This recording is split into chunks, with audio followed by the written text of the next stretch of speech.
The moment had finally arrived. Across the valley, an enormous enemy army stood ready for war. Behind Arthur, thousands of knights waited for his command. Britain had found its king, and now its young king had to prove that he was worthy of the crown. The enemy army began to move slowly across the valley. Thousands of soldiers marched forward, their footsteps shaking the ground beneath them. The sound of war drums echoed through the mountains, warning everyone that the battle was about to begin. Arthur walked among his soldiers before the battle. He did not hide behind the castle walls or send others to face danger alone.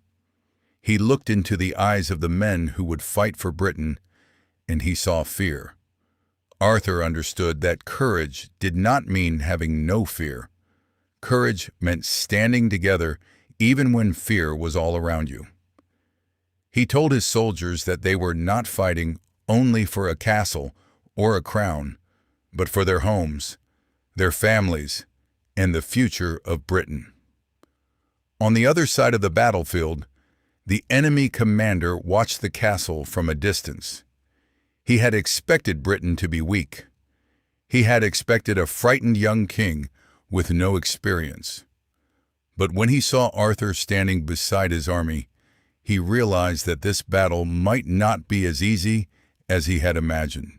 As the two armies faced each other, the entire kingdom seemed to hold its breath. Thousands of soldiers stood in silence, waiting for the first command. One decision from Arthur would decide the fate of Britain. Then the war drums began to beat. Slowly at first, then louder and louder. The sound spread across the battlefield like a warning. Horses became restless.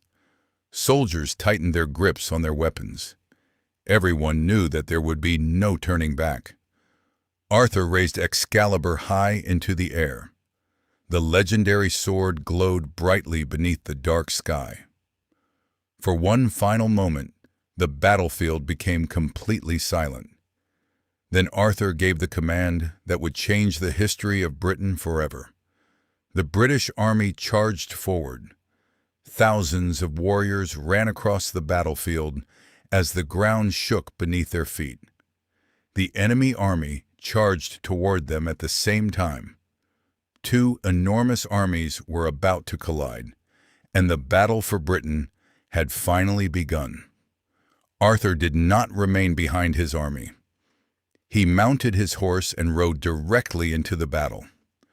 For the first time, his soldiers saw their king fighting beside them. His presence gave them courage, and the warriors around him began to push forward. The battlefield became chaos. Steel clashed against steel. Horses thundered across the ground. Smoke and dust filled the air. The enemy was powerful, but Arthur refused to retreat.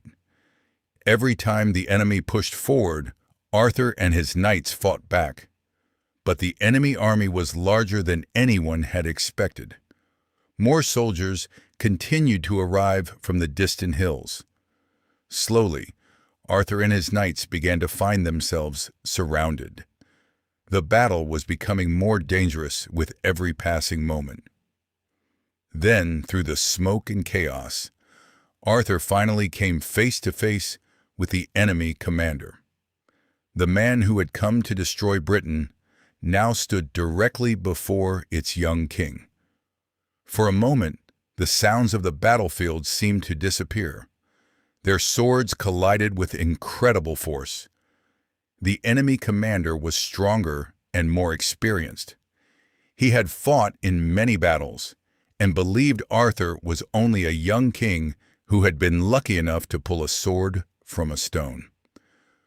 For a moment, Arthur fell to one knee.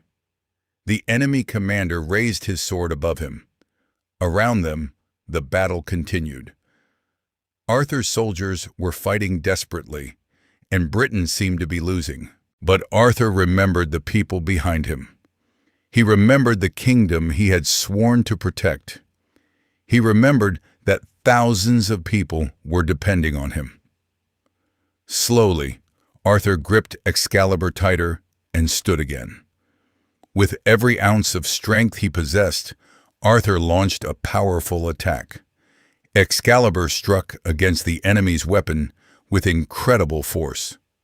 The enemy commander was finally pushed backward, and for the first time, doubt appeared in his eyes. Then Arthur delivered one final powerful strike. The enemy commander fell to the ground.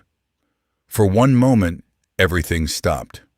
Then the British soldiers realized what had happened, and a powerful cheer rose across the battlefield. The enemy army began to retreat. Their soldiers ran back toward the distant hills as the British army pushed forward. Britain had survived its first great battle, and for the first time, the people saw Arthur not as the boy who pulled the sword from the stone, but as their true king. But Arthur knew this victory was only the beginning. Britain had won its first battle, yet powerful enemies still waited in the shadows. The young king had proven himself on the battlefield, but the greatest dangers were still to come.